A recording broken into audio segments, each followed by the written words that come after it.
Good rising. Good rising to all who may come across this video. This is going to be slightly different just for a few moments. Right now I am cleansing myself with cedar wood.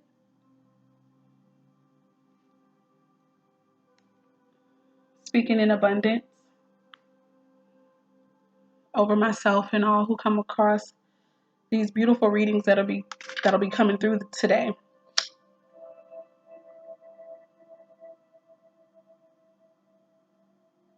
Mm-hmm.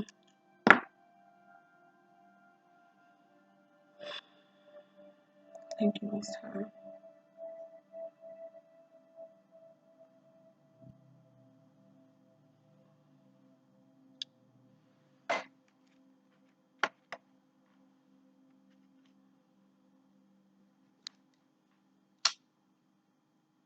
And now I am also burning or lighting blue sage. Also for the purpose of cleansing and clearing my energy,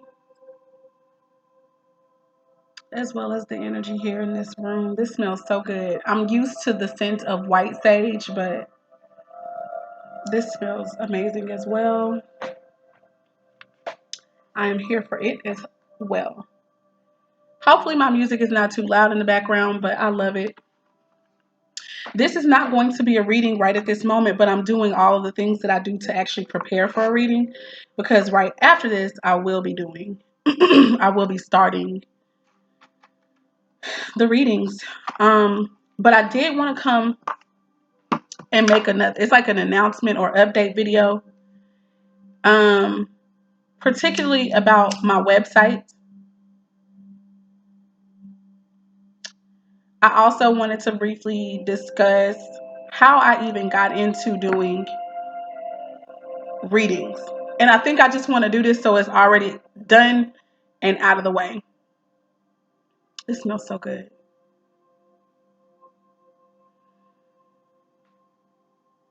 Yeah, this smells good. Okay.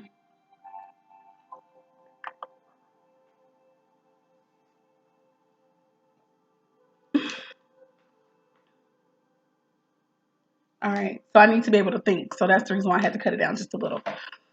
I think the first part that I want to kind of start off with really quick is pretty much how I got into tarot or reading it myself. I'll just put it like that. First, I'd like to say that I've always been a very spiritual person. I am a preacher's daughter. I grew up in the church, actually. I am the oldest of 6. I have a twin brother. And I don't know, like I just feel, most importantly, I think that I'm a lot like my dad in the regard of spirituality. And my father was a very spiritual man. It probably was also what caused a lot of stuff between us, two strong-willed people butting heads. But ultimately, it is because of my parents introducing us to God in the first place introducing us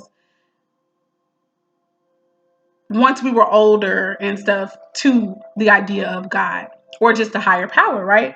So I've always respected that and everything like that. And I just kind of feel like I've always had a connection there with that. Long story short, we grew up having to read the Bible a lot. We grew up in and out of church a lot. A great majority of our time was spent in church. If it wasn't, we weren't in school, we were at church.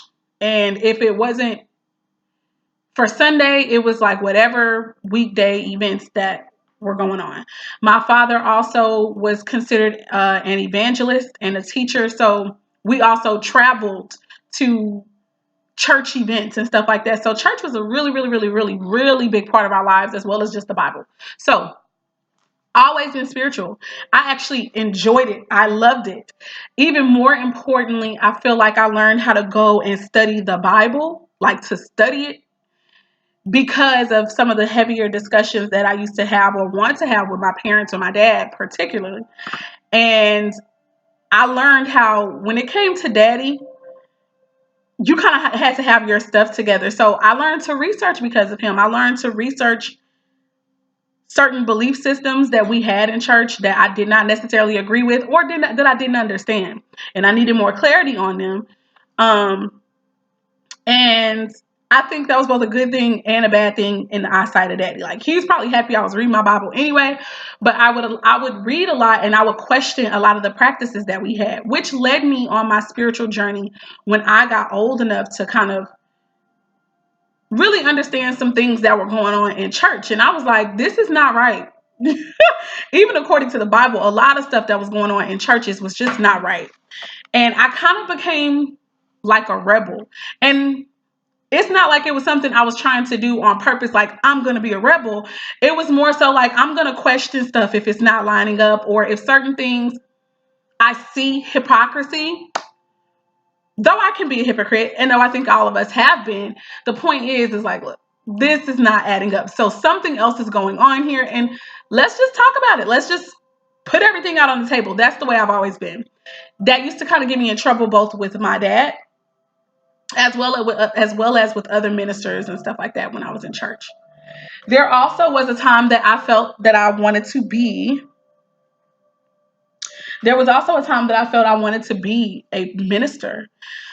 And I think it was because I didn't like the whole idea. Like, I don't know about you guys. Like I said, I don't know who's going to come across this video, but Southern Baptist, when you grow up Southern Baptist, there's so much that it was said that women can't preach and women can't teach in the church and stuff like that, to where I was like, that doesn't even sound right. It doesn't seem like that's the way that God would be, and all these other types of things. And also, when I read in scriptures a lot,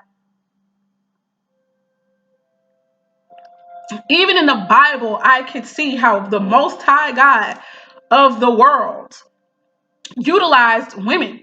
And one of the ways he utilized them, it wasn't only through childbirth and all that, it was also that they were voices. They were voices for injustice and things like that. So I always kind of started to see that theme throughout the Bible. And I was like, y'all lying. Y'all not right. And I think I challenged that to the point to where I remember like feeling like I had to tell my dad, Daddy, I feel like I'm being called to the ministry or called to preach and stuff like that. And I remember him having like a sense of joy and being proud that somebody, I think, was being serious about it and also kind of following in his footsteps. And I honestly think that being the oldest out of six, I kind of feel like I feel that that is what I was doing. Like, I wanted to walk in my own father's footsteps, but I also knew that it could be a problem, because women don't preach. You know what I'm saying? And I was like, but Daddy, that don't sound right. That's not right. So anyway, even fast forwarding, I did preach my first sermon. I was always talking, so I wasn't ashamed to speak or anything like that. I always could get a message out of darn near anything. And that's just the truth, because everything is really spiritual. But not to get sidetracked, I would oftentimes teach the Sunday school lessons, or I would at least assist with that. Or even if I wasn't teaching nothing in church, like if I got something out of the word or out of the message or out of whatever I read or what I felt, I wasn't ashamed to stand up and say that. You know what I'm saying? So much so to where people kind of made fun of me about it. Like, oh, here comes Sister Jude or Missionary Ivy. That's what people used to call me that. And even when I was in college and in school, people used to really crack on me because I've just always been about the Most High. And I'm still like that. Now, getting to tarot. When we grow up in these churches, they teach you that things like this is witchcraft. Even you meditating is considered witchcraft. Even you trying to tap into yourself and the God that's within you is witchcraft in the church. But I didn't believe that. I don't agree with that, because I have always, and I do mean always, had my very own relationship with the Most High. Like, I just always have. I always talk to myself. Even when I was reading the word, like, that's how I got a lot of the word. That voice that's in my head when I'm reading. Like, y'all not finna tell me I'm the devil, and you not finna tell me that God doesn't deal with me, because let's face it, a lot of the things that I've learned, it didn't come from the preachers at church. Okay, I used to study on my own time, buddy. So the Lord was talking to me. Somebody was talking to me. So with that being said, some people could look at this as if it was rebellion or something like that, but I just didn't believe that. I felt that the Most High could use us. I also had almost an immediate attraction to the horoscopes, or the so-called horoscope, right?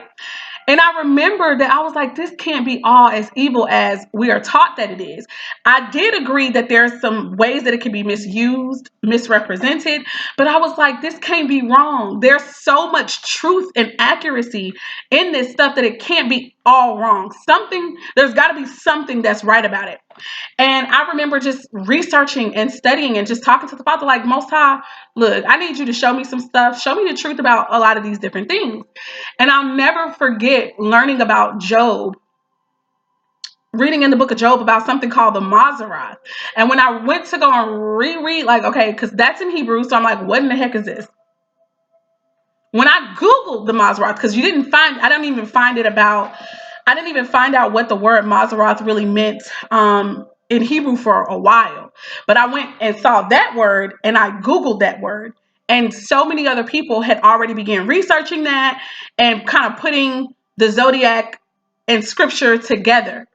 And I started reading a couple people's takes on it, and somebody's that most resonated with my heart and my spirit was that they said that it's considered the heavenly tables or the heavenly tablet. And I was like, bingo, this is true. And so that was just kind of like the beginning of my fascination, I guess, with figuring out how so-called occult knowledge, which occult only means supposedly hidden, stuff like that, that's not just known. That's what occult means. But basically, a lot of people equivocate occult to satanic. So even though that's not the truth, or it doesn't have to be the truth, that is where my fascination really started. I did stay away from tarot, but I stayed away not because I just knew there was something innately evil. I stayed away because that's what I was taught to do. And I was like, oh no. Like, people be having levels to how much outside of the boxness that they will do. I had my levels. My levels was pretty much zodiac because I could see how that was totally accurate. Because it was how it played out in people's interactions from day to day with one another. So that's kind of where I hung for many years. I didn't even really speak up a lot about it other than I'm going to look into this stuff because I feel like there's some truth to it. I didn't walk around saying like, yeah, I'm this whatever, whatever. Y'all, excuse me. This is a wig. So, it's new for me. Actually, it's not. It's an old one. But the point is, I don't wear it all the time. So you got to primp and prime. Anyway, neither here nor there. I'm sorry. I always hate when people do that, even in their videos. I'd be like, you cute. So stop messing with your hair. So let me stop. But yeah, guys, so this was how I kind of got into so-called occult information. And I just always like to research everything. I'm not that one anymore who just listens to what people say, because people be lying and people be scary. So they go based off of what they're either afraid of or what they've been told. So it's not like people all the time go research things for themselves. Boom, boom, boom. And furthermore, sometimes we can research things with pretense. So what you find can still somehow be twisted and manipulated as wrong or evil based on what it is that you already believe and what it is that you've already learned about a subject. So yeah. So that's that with that. So now how I got into tarot per se. My first introductions to tarot, when I started to go look at it for myself, it was after a breakup. Okay. It was after what I would probably call was my awakening.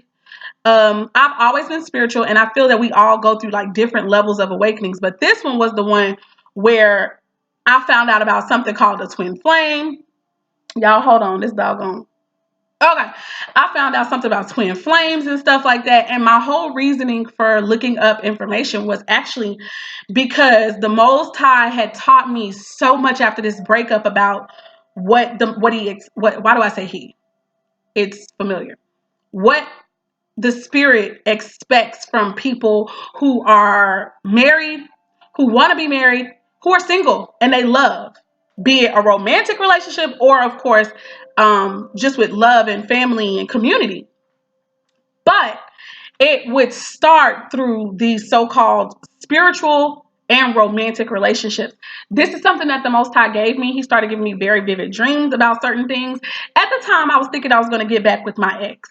But I don't believe that to be the case anymore. But I do feel like this is where the Most High was really grooming me and shaping me and teaching me about now what I call the 144,000 unions.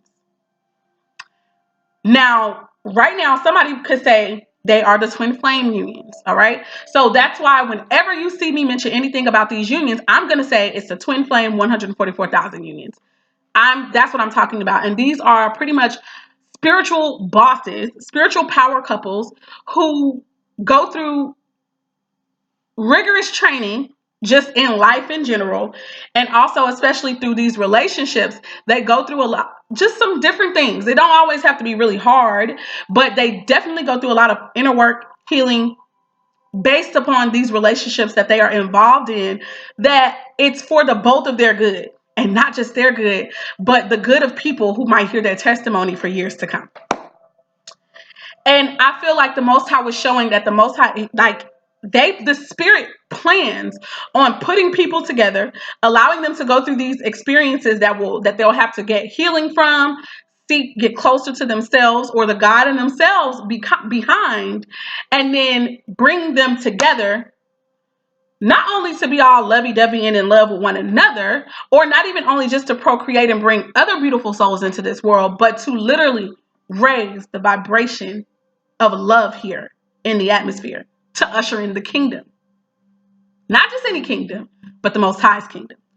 So this is where I started wondering, is there anybody else who's talking about this 144,000 and as it being married couples? So I took to Google and I wound up coming across YouTube videos of someone who was talking about it. This woman who was one of the first tarot readers that I ever actually on purpose just sat through a reading and listened to her name is Queen of Swords Lightworker. All right. Now, excuse me, y'all, I had to spit in my mouth. I definitely feel like I was being led to do this. I feel that this was all divinely orchestrated. Now, at this time, I was still on the fence about tarot, but I also was like, I don't listen to nobody no more when it comes to what's witchcraft and all that, because people don't really know what witchcraft is. They don't understand that a lot of preachers and pastors and mothers and fathers have witchcraft and they operate in witchcraft every day, all day. Even normal, regular people be having witchcraft. And that is anything that you do that is infringing upon other people's rights, where you try to control them and make them do something by any means, that is also a form of witchcraft. So people like to focus on things like somebody brewing some stuff when it doesn't have to be. Now, it can be. It can be. Some of y'all be doing all this ritual work on behalf of trying to control another person or manipulate another person into doing something that you think that they should. That is witchcraft to me. Now, and there's a difference if you're doing something for yourself, to align yourself with where you're supposed to be. There's a difference, okay? But when you're trying to infringe upon somebody else's rights, somebody else's freedoms, that's witchcraft to me. And that's not something I really want to be a part of. However, moving back to the tarot. So I'm Googling 144,000 as like married couples, okay? That's what I put in my browser. The woman, Queen of Swords Lightworkers, came up because she happened to have 144,000 attached to her twin flames readings. And that's how I actually heard about twin flame unions. Shouts out to her. When I began watching her, I was still a little skeptical because I'll be skeptical of people who go to seminary school. And the reason I'm skeptical is because I happen to feel like the people who are teaching in seminary schools, those who have authority over what is taught there, they are also teaching lies as far as I'm concerned. I believe that the Hebrew people are a black nation of people. I happen to believe that, yes, they could have the things could have changed over time with them mixing in with other nations, but at the end and the beginning, they're a black nation of people. And I feel that it is so-called Jewish people who dominate really this whole spiritual society. If we're going to be honest right now, anybody who's teaching anything in church is coming from the Roman Catholic Church, which most Roman Catholic people do not look like me and you. Let's be clear. So this is not a racist thing, but it is about race. Okay? Because the Bible dealt with racism and things like that too. But that's for another day. To keep it short, Queen of Swords light worker, she went through seminary, she went through all these different types of, she's ordained minister, priest, all of it. She went through every religion basically, or she's learned all of them. And so for me, I was still a little skeptical, but I listened to her because she did have a great deal of things that I believed in to be true. So I did listen to her and I heard her out, and I'm telling you, this woman was talking about so many things that at that present time I was going through. Mind you, I'm healing from a breakup. So, but what helped me to know that she was speaking a lot of truth is that everything that she was talking about, the Most High told me with no tarot cards, with nobody else around in my life. It was just me struggling by myself, broken down, hurt, behind a man, and really behind myself. Okay? Because that wound up being the catalyst to me having to learn about Judaism, also known as Naim Shakam. Okay, so yeah, that is what initially got me into tarot cards. I watched her and I began watching her, and then after her, there were, how they have on YouTube, the other people who pop up when other people's subjects or titles kind of lined up with that, or my spirit was like, check that out because that may have something to do with things that you're going through. I would look at them, and that's where my tarot journey began. I never for 1 minute ever thought that I would ever be me actually reading tarot. I just never did. Never did. But I remember though, guys, now to go all the way back to even before heartbreak and all of this, when I was 14 years old, all right, I'm a person who has, first of all, this is probably about to be random, but for people who really know me, they know I'm not ashamed to say this. I was molested and raped for a very, very long time when I was younger, right? So when I was about 14, I had finally confessed that information, and I knew then I never wanted to be silent anymore about injustices and about things that just shouldn't happen and that are not right. That's really the problem. If we are right and it's good, I don't got nothing to say. But if something is inappropriate and you want me to be quiet, I can be quiet, but for only so long, and it's going to come out because that's the spirit that the Most High God has given me. Grateful for it to this day. I believe that I was silenced, early on because I was going to be a vessel for the Most High. But when I was 14, I remember after I finally confessed that this person had been doing this to me for a long time, and that person, was removed out of the situation. I told the Most High then, I was like, Most High, I want to be a star. I did, y'all. I'm not gonna lie. I gotta be totally honest. I'm a Leo sun, at least according to Western astrology. I have also since learned that according to Vedic astrology, I'm a Cancer. Y'all, please forgive me for going everywhere, but I'm coming off the dome here and from my heart. Okay, just bear with me. I found out I'm a Cancer sun and moon according to Vedic astrology, but with Western, which I actually can identify with both of them. Listen, the older I get, the Vedic is looking like it's more real. But the point is, as far as I knew, I'm a Leo sun, Leo moon. And when I was younger, I feel that was definitely the truth about me. Before I was hurt by anyone or whatever, I was the center of attention. I enjoyed being there. Okay. I could do drama. I loved making people laugh, things like this. I could sing. I've always wanted to sing. I wanted to be an actress, a singer, fashion designer, whatever I could do, I wanted to do it. Okay. First of all, thank the Most High that none of that ever really took off for me. And that's okay. Not to say that it will never happen, but it didn't at the time. And I had a point to that. I don't know what it is no more, but the point is, oh, yeah, I know what it is. So I felt like none of that happened in the time frame that I thought it should have. So I was like, okay, well, Father, I'm not going to be no actress, but listen, I definitely want to speak on your behalf. I definitely want to speak. First and foremost, I want to always encourage anybody who has ever been in the position that I have where you're molested and or raped to forever and always speak up. Because if you do not speak up, that stuff, it bothers you already just on a mental level. But if you're silent about it, there's so much more damage that it also does. It's crazy. It's crazy. So I was like, Father, I want to make sure that I'm a vessel for you. I want you to use me and my gifts, not just, use me and the talents that you've given me to totally bring glory and reverence and honor to your character. Okay. Um, and I'm a lover. I'm talking about, oh my God, I love mostly everybody, you know? And I was like, I definitely just want to be a representative for you. That's like that's it. That's all I was saying. I want to be a representative for you. Now I ain't gonna lie, I be trying to tell the Lord how I want to be his representative. So I was like, I want to be an actress, I want to be a singer, and I want to use my platform. I was like, I want to use my platform to always give honor to you. So that's what I said when I was 14. And that's always been my heart for the Most High. So with that being said, right, I learned later, okay, you are a star, young lady. You don't have to be, you don't got to be on TV. And I'm not giving up on that, y'all. I don't necessarily want it like that no more either. But the point is, I'm already a star. Period, point blank. Every day I am a star. You know what I'm saying? And I already have a platform. My life is a platform. And I can totally be used every day, all day, if I lend myself to that. So that was the lesson I did have to learn when I was younger. But now that I got that, you guys, I always knew that I had this big mouth for something. Okay. And now I kind of feel like tarot is yet just another way to utilize my mouth to give messages of the Most High to his people. All right. So that's how I got into it.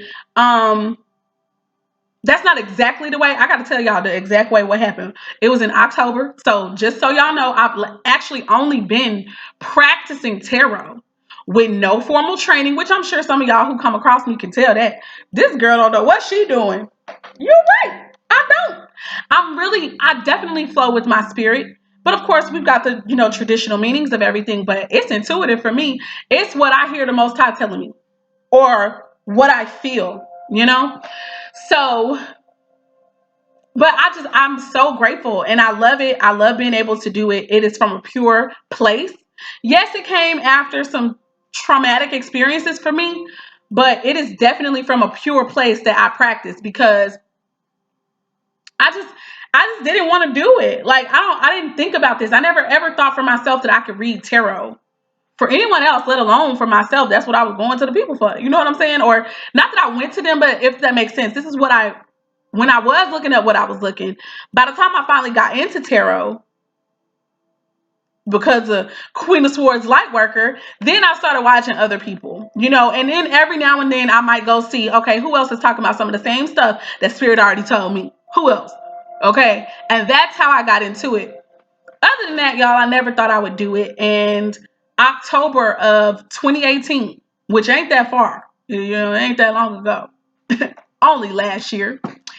But in October of 2018, I'm sitting in my new home in Cincinnati, Ohio, with my love bug, the new man in my life, who I done gave up trying to figure out whether or not he my twin flame or not. But if I wanted to, I could be like who I believe is my true twin. He's at work. I'm chilling at the house. I'm definitely always talking to the Most High. Like, I just want to be used. I need to know my purpose though, because I kind of feel lost and I feel like I'm supposed to be doing something bigger than what I'm doing, or I feel like I have a big message or a mission and purpose. And I get glimpses of it, but I'm not doing none of that. I'm not nowhere in it, or at least I don't feel that I am. I believe I'm supposed to be a speaker, motivational, a healer, actually putting my hands on people, able to heal, not because I have some power, but because I love people. And the Most High can use love. You know what I'm saying? And I'm not embarrassed to do it. Not especially not when the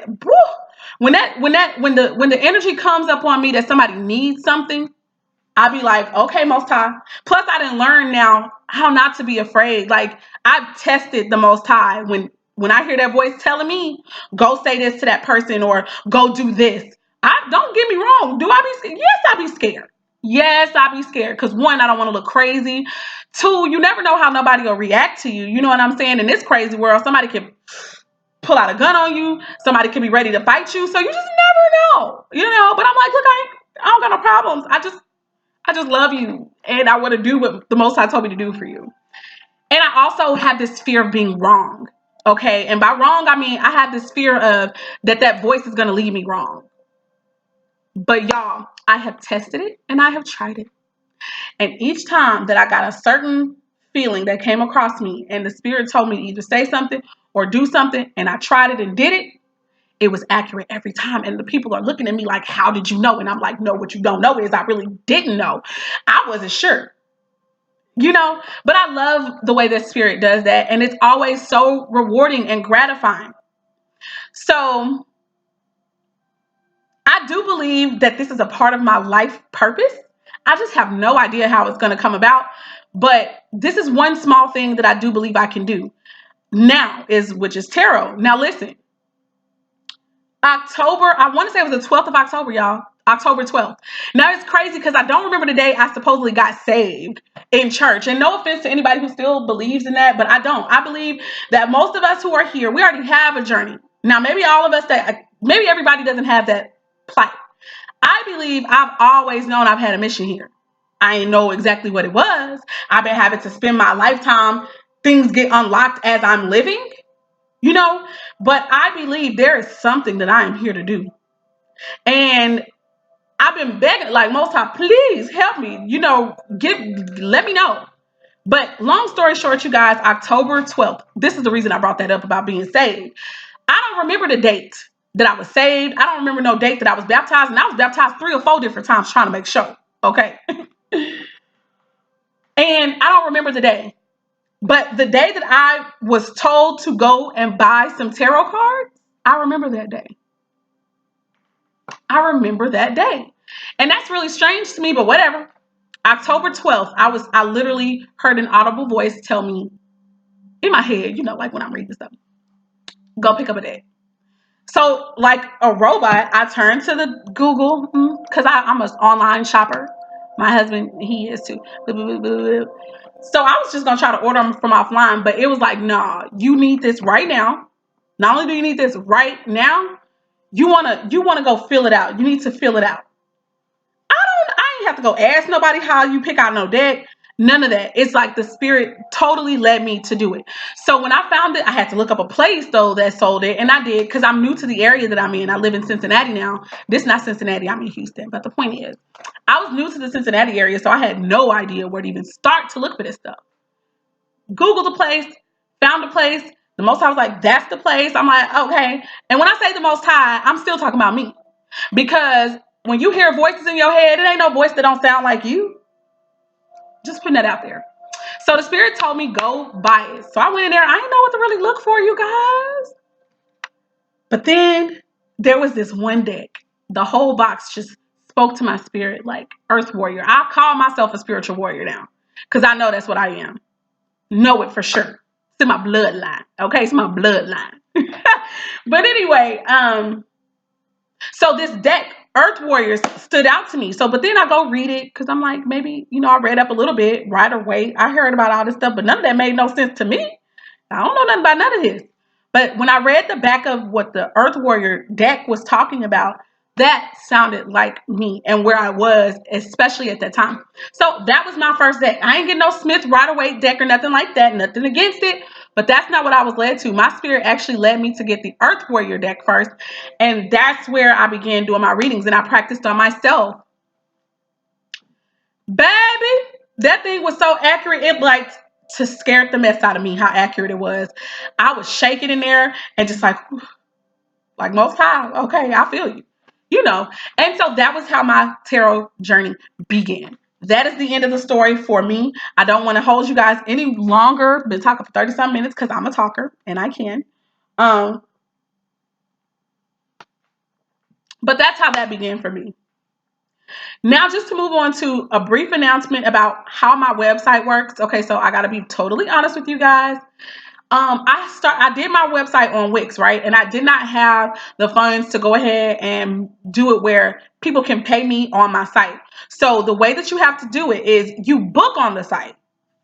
That's actually all you do. Now you can you can get extended readings from me, but the way that you make any payment to me is actually directly through Cash App. Okay. I felt the need to say this. I'm going to make a separate video so nobody don't make it through this 30 minutes and don't get that.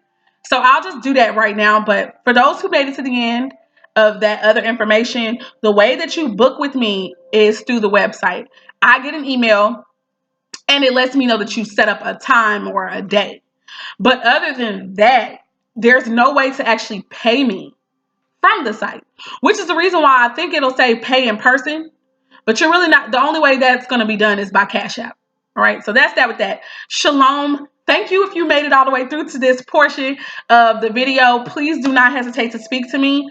I'm such a weird person that I get really excited inside when somebody whom I don't really know, like personally, like that, says something to me. I just really get happy about that. So you don't have to worry about me acting brand new or nothing. I'm really the same way that I am right now. I'm probably going to be like, I might even be even more excited on the inside. I'm going to be like, oh, Claudia, somebody actually said something to me. That's my sister. But yeah, don't hesitate to speak, please, guys. I mean that. I really mean that. I'm not just saying it. I mean that. So without further ado, I'm going to say shalom to everyone. Peace and blessings. I love you guys with the love of the Most High. Bye.